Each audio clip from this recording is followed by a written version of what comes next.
Reprenons notre histoire à la Clairière, appelée primitivement Vieille. C'est ici que fut établi le centre administratif du territoire comprenant Beaurepaire, Bazoges-en-Paillé, Saint-Fulgent et Ménard-la-Barretière.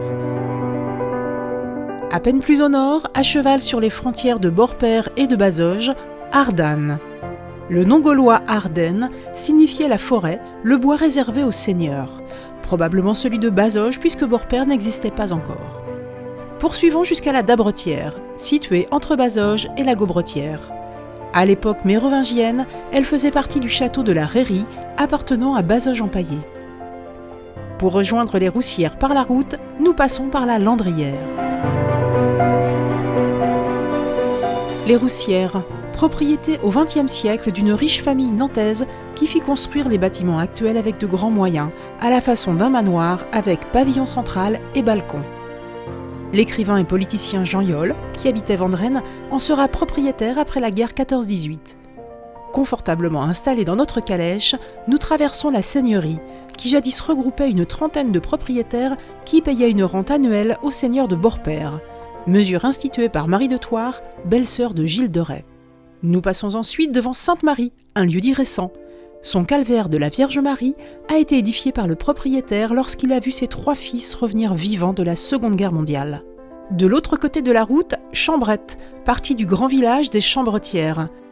2 noms qui indiquent des souterrains, des boyaux plus larges au milieu qui forment une chambre de refuge. On trouvait autrefois à l'angle de la route un grand fief de vigne, d'où le nom du pressoir. Probablement un équipement banal, le jus des récoltes revenant en partie au seigneur de Beaurepaire comme loyer pour le terrain exploité et les équipements. Nous empruntons un chemin rural qui nous fait traverser le ruisseau de la Poisetière et nous amène jusqu'à la Michelière, ancienne maison noble fondée par un Michel à l'époque romaine. Les premiers seigneurs connus sont la famille de la Boisselette. Justement, en longeant le ruisseau de la Poisetière, nous marchons jusqu'à la Boisselette où l'on peut voir encore les restes du logis seigneurial. Nous empruntons maintenant le sentier des Alivettes jusqu'au Chiron et son étang.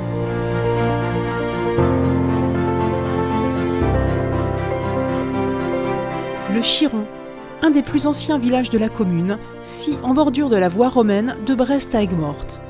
Chiron désigne un dolmen détruit ou des ruines romaines. Juste à côté, le village de Lorère, un nom usuel qui se rapporte à des mines ou filons, non pas d'or, mais de cuivre. Si l'on part du bourg vers la Saint-Brandière, on peut passer par le champ du Paradis, ce qui pourrait indiquer un vieux château démoli.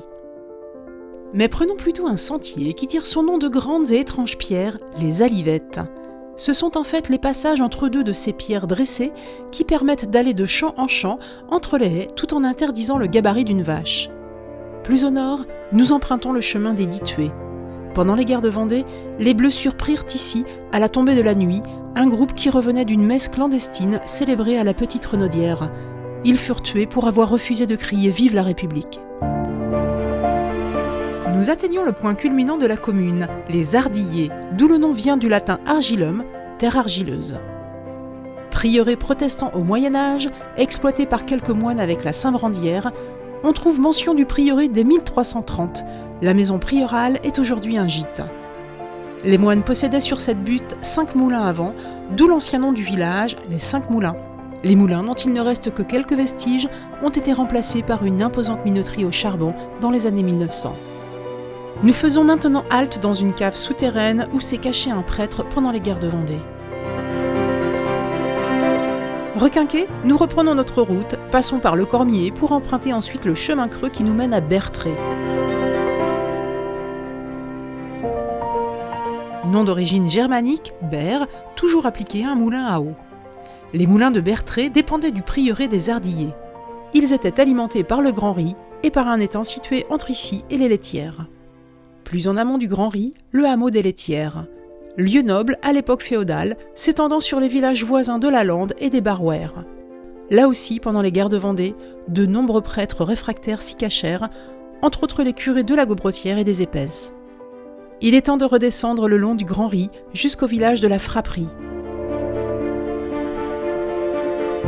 Le nom évoque les forges gallo-romaines installées ici, habité ensuite au Moyen-Âge par un certain Frappier et son épouse dame Agnès Frappière. La frapperie, jusque vers la Révolution, était divisée en deux parties, la grande et la petite frapperie. Pendant les guerres de Vendée, les habitants échappaient aux colonnes infernales en se cachant dans un champ de genêt. Un jour, les Bleus envahissent le village.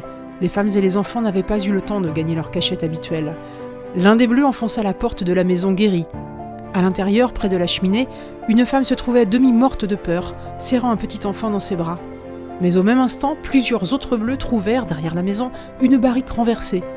Croyant qu'elle contenait du vin, ils appelèrent leurs camarades occupés à enfoncer la porte. À leur grande fureur, la barrique ne contenait que du lin, et ils s'en allèrent plus loin, oubliant la femme et l'enfant qui eurent ainsi la vie sauve. À 2 pas, la Godardière, autrefois un manoir Renaissance avec une tourelle d'escalier en colimaçon en façade. Il en reste une porte avec son arc lancéolé et les grandes cheminées de granit. Dans la cour se trouvaient des granges et une boulangerie, ceinturée de murailles. Sur l'axe Beaurepaire-les Herbiers, nous retrouvons également le village du Bois-Porcher, un nom qui vient des domestiques qui gardaient les porcs parqués dans un bois de buis dont il reste une portion près de la Godardière.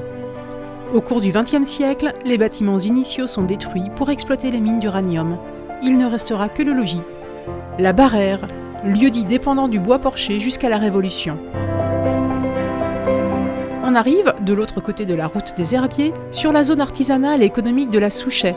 Ce village est destiné à disparaître à mesure que la zone économique s'étendra. Dernière étape du tour de la commune, le village du Plessis. Le nom permet de dire que c'était à l'époque gauloise une riche forteresse privée habitée par de riches propriétaires. Nous pensions tout connaître de l'histoire de Beaurepaire, jusqu'à cette journée du 5 septembre 2022 où lors d'un diagnostic archéologique a été révélée l'existence d'un habitat fortifié médiéval. Il nous restera donc maintenant à mettre en lumière et à vous raconter cette découverte.